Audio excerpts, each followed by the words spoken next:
मेरी माताएं बहनें भी हैं जो मुझसे बड़े हैं, मैं उन सबके चरण छू करके आशीर्वाद मांगता हूं आप सबका कि आने वाली 23 तारीख, आज से 23 तारीख है 6 बजे शाम को प्रचार बंद हो जाएगा। अभी जैसा हमारे प्रत्याशी मनीष रावत जी आपसे कह रहे थे, हम तो इसी रास्ते पर चलने वाले।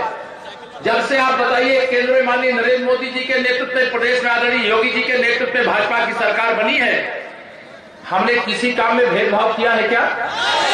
जोर से बताइए, भेदभाव किया है क्या? हमारे लिए तो गरीब गरीब एक समान, किसान किसान एक समान, मजदूर मजदूर एक समान, बेटी बेटी एक समान, माताएं बहनें एक समान, हिंदू हो या मुसलमान। हमने कोई भेदभाव किया है क्या?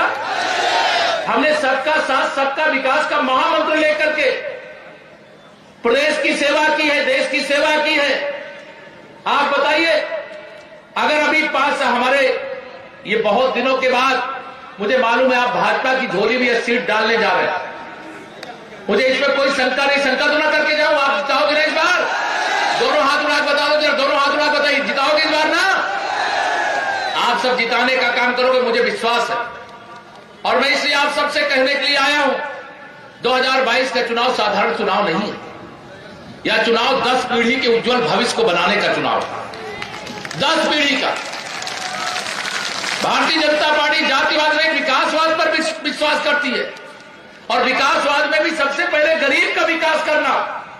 जिसके पास रहने का घर नहीं है, वो चाहे हिंदू हो चाहे मुसलमान हो, अगर प्रधानमंत्री आवास योजना में हम उसको घर बना के देते तो गलत काम करते हैं क्या? बताइए, गलत काम करते हैं क्या? जिस गरीब आदमी के घर में शौचालय नहीं बना, इज्जत घर नहीं बना, हम इज्जत घर बनाने का काम करते हैं, गलत काम करते हैं क्या? जिस गरीब के घर में आजादी के बाद से बिजली नहीं पहुंची थी, सौभाग्य योजना में हर गरीब के घर तक सरकार ने पैसा खर्च करके हर गरीब के घर में बिजली पहुंचाई, गलत काम किया है, सही काम किया है? जिस सरकार ने गरीबों को रसोई गैस का कनेक्शन लेने का पैसा, जिनको दोनों समय भोजन करने के लिए जब मजदूरी छोटा मोटा व्यापार न करे तो दोनों समय का भोजन मुश्किल होता है, वो गैस का कनेक्शन कभी ले पाते क्या? लेकिन देश के प्रधानमंत्री गरीब माँ बाप के बेटे माननीय नरेंद्र मोदी जी बनते हैं तो गरीब के घर में भी फ्री में रसोई गैस का कनेक्शन पहुंच जाता है, गरीब के घर में भी बिजली पहुंच जाती है, गरीब के घर कच्चा झोपड़ी से पक्का मकान बन जाता है, शौचालय बन जाता है। और जो गरीब है अगर बीमार हो तो आयुष्मान भारत योजना में उसको भी एक कार्ड मिल जाता है कि परिवार में कोई बीमार हो तो 5 लाख रुपए तक का इलाज फ्री में करा सके, यह सुविधा मिल जाती है। मैं आप सब लोगों के सामने यहां पर यह निवेदन करने के लिए आया हूं, भारतीय जनता पार्टी की सरकार गरीब की सरकार है, गुंडों की सरकार नहीं है, ध्यान रखना। भारतीय जनता पार्टी की सरकार, याद करिए आप, 2017 से पहले कितने घंटे बिजली आती थी? आपको याद है कि भूल गए सब? आप बिजली आती है कि नहीं आती है?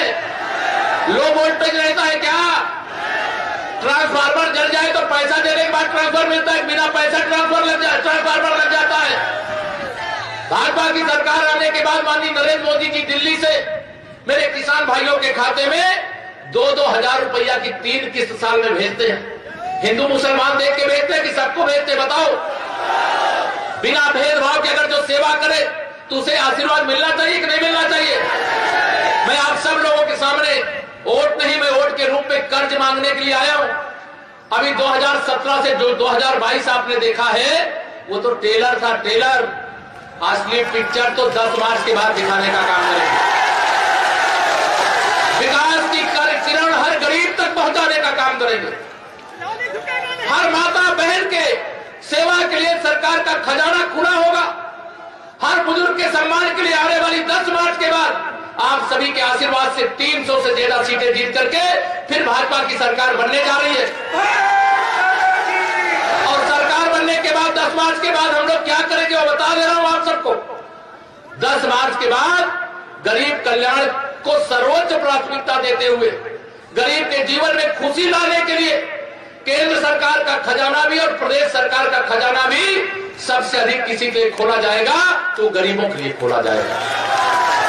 गरीबों की सेवा करना पाप है क्या? हम गरीबों की सेवा करते हैं। हाँ, हम अयोध्या में रामलला की जन्मभूमि पर भव्य मंदिर निर्माण भी करते हैं, लेकिन गरीब आदमी जो झोपड़ी में रह रहा था उसका प्रधानमंत्री आवास योजना में पक्का मकान भी बना करके देने का काम करते हैं। हमारी गुंडागर्दी को खत्म करके विकास के पथ पर प्रदेश को आगे ले जाने का काम किया है। हमारे माननीय प्रधानमंत्री जी कहते हैं, हमारे मुख्यमंत्री जी कहते हैं कि जहां हम पिछली बार नहीं जीते थे, लेकिन पिछली बार नहीं जीते तो इसका मतलब नहीं कि सिधौली का विकास नहीं होगा। हमारे लिए जैसे सिधौली, जैसे जहां हम जीते थे वह भी हमारे लिए महत्वपूर्ण था, यहां हम हारे थे यह भी हमारे लिए महत्वपूर्ण था। लेकिन आप सबको मैं ये कह करके जा रहा हूं, जो भी बकाया है दिल्ली या लखनऊ से ब्याज के साथ चुकता कर देंगे। आप कमल खिलाने का काम करिए। हमारी सरकार का संकल्प है, हमारी पार्टी का संकल्प पत्र है, आने वाली 10 मार्च के बाद हम अपने गरीब माताओं बहनों को, जिनको प्रधानमंत्री उज्ज्वला योजना में गैस का कनेक्शन मिला है, महंगा हुआ है थोड़ा सा, माननीय प्रधानमंत्री जी ने कहा मेरी माताओं बहनों को महंगा सिलेंडर लेने में तकलीफ होती है, इसलिए सरकार बनने के तत्काल बाद एक भरा हुआ सिलेंडर फ्री में जो प्रधानमंत्री उज्ज्वला योजना के अंतर्गत कनेक्शन पाए हैं उनको भेजवाने का काम सरकार के एक दिवाली पर, एक होली पर और दूसरा दिवाली पर। जो मेरे यहां पर आप सब लोग बैठे हुए, बड़ी संख्या में बैठे, ऐसे भी बड़े बुजुर्ग होंगे जिनको पेंशन मिलती होगी, बुजुर्गों का पेंशन, विधवा माताओं बहनों की पेंशन, दिव्यांग भाई बहनों की पेंशन। हमारी सरकार ने 300 रुपया से बढ़ाकर के 1000 रुपया महीना देना शुरू किया है, लेकिन गरीबों की चिंता करने वाले मेरे प्रधानमंत्री जी ने कहा अब 1000 से काम नहीं चलेगा, 10 मार्च के बाद 1500 रुपया महीना पेंशन देने का काम शुरू करो। और जिनकी पेंशन नहीं बनी, गांव गांव में कैंप लगवा करके उनकी पेंशन भी बनवाना। बहुत सारे लोगों के प्रधानमंत्री आवास योजना में 2-2, 3-3 मकान बन गए, लेकिन अभी भी कुछ लोग ऐसे हैं जिन्हें एक भी मकान नहीं मिला। उसके लिए भी प्रधानमंत्री जी ने कहा है गरीबों की, कहीं गरीब माँ बाप का बेटा अगर देश का प्रधानमंत्री बने हैं तो उन्होंने कहा है कि गरीबों को मकान देना है, जिनको नहीं मिला है गांव गांव में कैंप लगाओ, सूची बनाओ, जो झोपड़ी में रहते, कच्चे मकान में रहते, उनका भी पक्का मकान बनाओ। हमने 5 साल में 43 लाख मकान उत्तर प्रदेश में बनाए हैं, अभी 80 लाख और मकान बनाने का अभी केंद्र सरकार का बजट आया है, उसमें प्रावधान किया गया है। गरीब का मकान बनना चाहिए कि नहीं बनना चाहिए बताइए। हम आप सब लोगों से आज यहां पर यही कहने के लिए आए, हमारे लिए जातिवाद की राजनीति को हम महत्व नहीं देते। मैं तो पूरे उत्तर प्रदेश में डंके की चोट से कहता हूं, जो सपा अपना समझती कि वोट बैंक है, जो बसपा समझती है वोट बैंक है, वोट बैंक नहीं, मैं तो कहता हूं ये अंदर की बात है। ये यदुवंशी भी हमारे साथ है कि नहीं? ये अंदर की बात है। रविदास जी का वंशी भी हमारे साथ है, चाहे कोई भी है वो हमारे साथ। हम सबका साथ, सबका विकास करते, सभी महापुरुषों का आदर और सम्मान करते हैं और उनका मान सम्मान बढ़ाने का जो सरकार के माध्यम से हो सकता है वह प्रयास किए हैं और आगे भी प्रयास करेंगे। आप भरोसा रख करके वोट देना, कोई भेदभाव नहीं होगा, ये मैं आपको विश्वास दिला करके जा रहा हूं। आप ईवीएम मशीन को कमल के फूल से भर दो, आप ईवीएम मशीन को कमल के फूल से भर दो और मैं आपको आप विश्वास दिलाता हूं, आप जानते हो ना, विकास करने के लिए लक्ष्मी जी चाहिए, पैसा चाहिए, चाहिए कि नहीं चाहिए? और लक्ष्मी जी कोई साइकिल, हाथी और पंजे पे बैठ करके नहीं, वो कमल के फूल पर बैठ करके आएगा। इसे कमल का फूल खिलाओ और लक्ष्मी जी को तो हम ले करके आएंगे, लेकर के आएंगे और ला करके यहाँ पर ऐसी खुशहाली लाएंगे। अभी तो आपने देखा होगा बहुत सारा काम, चाहे सड़क का गड्ढा खत्म करने का काम हो, चाहे यह, क्योंकि पवित्र भूमि है सीतापुर की धरती पर आना तो सौभाग्य की बात है। इस धरती को तो नमन करता हूं, प्रणाम करता हूं, लेकिन आज चूंकि चुनाव प्रचार का अंतिम दिन है, ये 4थे चरण वाला, और 4थे चरण के चुनाव प्रचार के अंतिम दिन अभी मेरी ये 3री सभा है, अभी 2 और सभाओं में जाना। मैं आज सबसे यही कहने आया हूं, यहाँ तमाम सारे कार्यकर्ता भाई भी हैं हमारे, जो बूथ में काम करते होंगे, पन्ने में काम करते होंगे, मंडल में काम करते होंगे, उन सब कार्यकर्ताओं को भी आश्वस्त करता हूं, चिंता मत करना, केवल कमल खिलाने के लिए पूरी ताकत से लग जाना और आप सब भरोसा रखना। कार्यकर्ताओं की भी चिंता और जनता की भी चिंता हम सब लोग मिलकर के करेंगे, कि आप सबको भरोसा दिलाना चाहते हैं। और पूरे उत्तर प्रदेश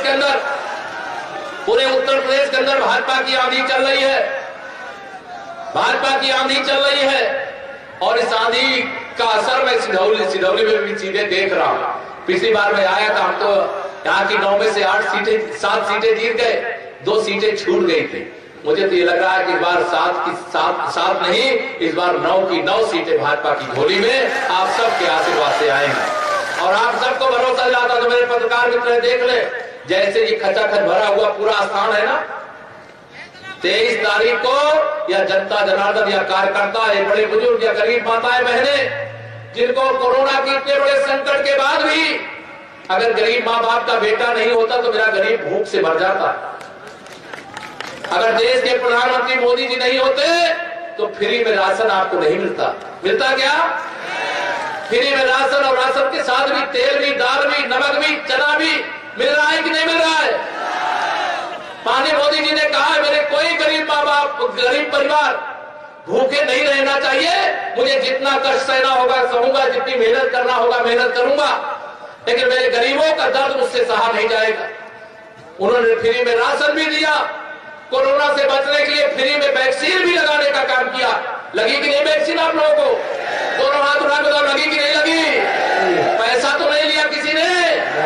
बिना पैसा के वैक्सीन, बिना पैसा के राशन, बिना पैसे के आवास, शौचालय, बिजली, या किसी ने आज तक आजादी के बाद दिया था क्या?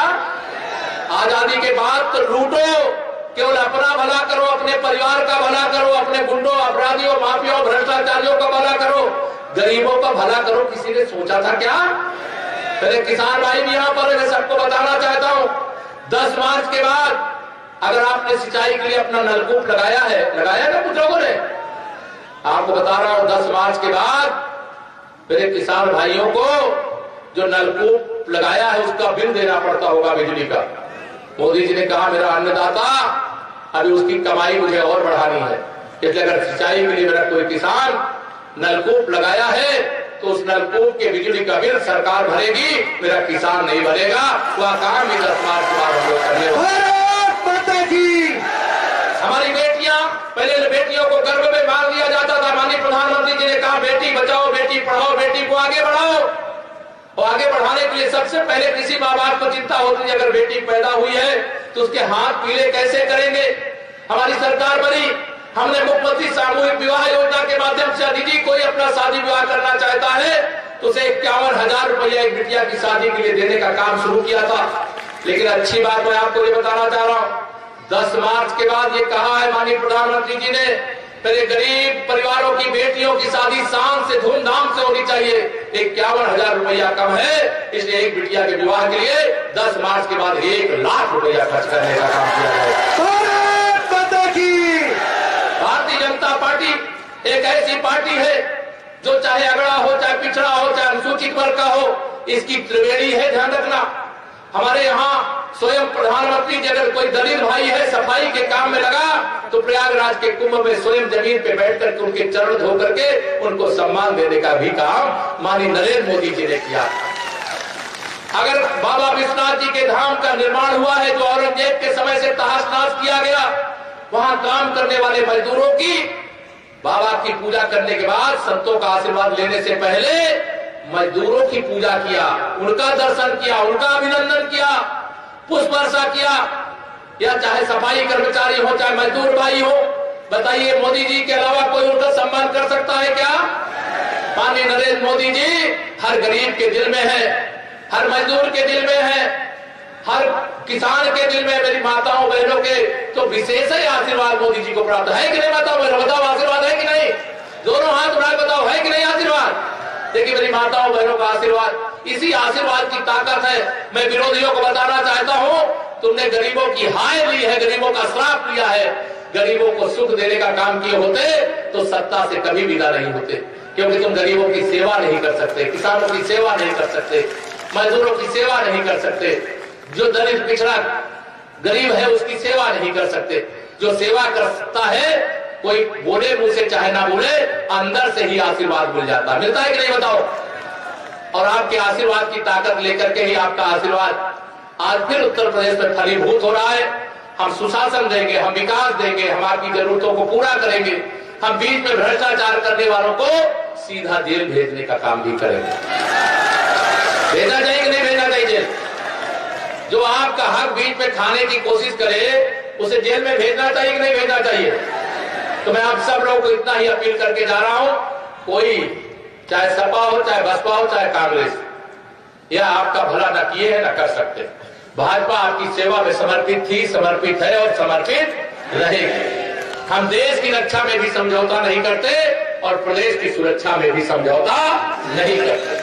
हम देश और प्रदेश की सुरक्षा के लिए आप सबका आशीर्वाद मांगते हैं, आप सबका समर्थन मांगते हैं और आने वाली 23 तारीख पे कुछ घंटे अब केवल बाकी हैं। इसलिए मनीष रावत जी के लिए मैं ये कह करके जा रहा हूं कि आप केवल मनीष रावत जी को प्रत्याशी मत समझना, केशव प्रसाद मौर्य को भी अपना प्रत्याशी समझ करके जाइएगा जब ईवीएम मशीन के पास वोट डालने के लिए। ध्यान रखना मेरी बात को बहुत ध्यान से, मैं बहुत गंभीर बात कह रहा हूं। अगर आप ईवीएम मशीन में कमल के फूल की बटन दबाओगे, एक गरीब की दुखी जीवन को सुखी बना देने का काम करोगे। बाकी किसी बटन की ओर नजर डालोगे तो कोई लूटेगा, कोई मारेगा, कोई भ्रष्टाचार करेगा, कोई तमाम बातें, मैं बहुत सारी बातें करना नहीं चाहता, आप सब समझते हो। ये गरीब के हितों की लड़ाई भाजपा लड़ रही है और मजबूती से किसान के हित की, नौजवान के उज्जवल भविष्य की लड़ाई हम लड़ रहे हैं, आगे लड़ेंगे। उसके लिए आपका आशीर्वाद चाहिए। लंबी बातें नहीं कर सकता, लेकिन 10 मार्च के बाद अगर माननीय प्रधानमंत्री जी ने कहा है फिर से भाजपा सरकार बनने ही जा रही है, तो सभी मेरी माताओं बहनों के लिए गैस का फिर भरा हुआ सिलेंडर होली से पहले पहले आ जाएगा। और जब होली के पहले आ जाएगा तो ये जरूर मैं कहूंगा मनीष जी से और पार्टी के सभी नेताओं से कि सिधौली में मैं चुनाव के बाद भी एक बार आना चाहता हूं गुजिया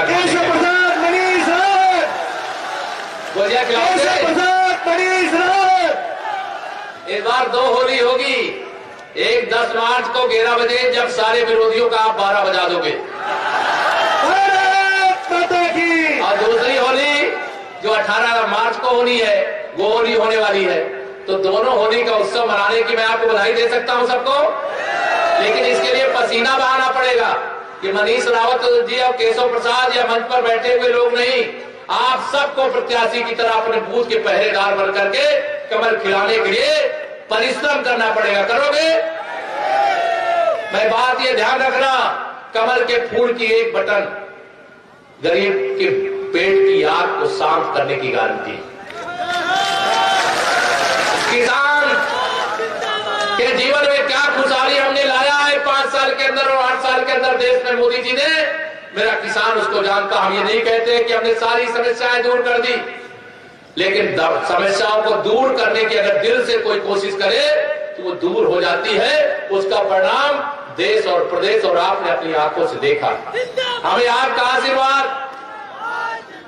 आशीर्वाद रूपी जो वोट है, वोट के रूप में मुझे कर्ज चाहिए। क्या चाहिए? मुझे कर्ज चाहिए, विकास करके ब्याज के साथ चुकता कर दूंगा, ये मैं आपको वादा करके जा रहा हूं। आप सबसे बहुत बात करने की इच्छा है, लेकिन आज चुनाव आचार संहिता के अनुसार शाम 6 बजे के बाद सभाएं नहीं हो पाएंगी। 2 जगह और मुझे जाना है। अब तो होली के बाद, होली के आसपास गुजिया खाने ही आऊंगा आपको, ठीक है? तो मैं आप सबका आशीर्वाद मांगूंगा, दोनों हाथ उठाकर मुझे आशीर्वाद दे दीजिए कमल खिलाने का। और मैं इसी मंच से अपने सभी जो 9 विधानसभाएं हैं, सिधौली सहित सभी विधानसभा में जिसके जहां संपर्क परिचय होंगे, एक फोन कर दोगे। कोई रिश्तेदारी होगी, नातेदारी होगी, कोई दोस्त होगा, है कि नहीं? कोई घर नहीं है। सब लोग एक एक फोन करोगे तो 5-5, 10-10 वोट पड़ेंगे हर विधानसभा में। फिर बाकी विधानसभा वालों को कहूंगे सिधौली में भी फोन करिए जो रिश्तेदारी होगी, और सब लोग इधर उधर से फोन करेंगे तो कमल के फूल से ईवीएम मशीन मुझे लगता है लबालब हो जाएगी, जगह ही नहीं बचेगी दूसरे चुनाव निशान के लिए। यही विश्वास के साथ देता हूं अपनी बाड़ी को विराम। जरा दोनों हाथ उठा करके बोलिए जय श्री राम।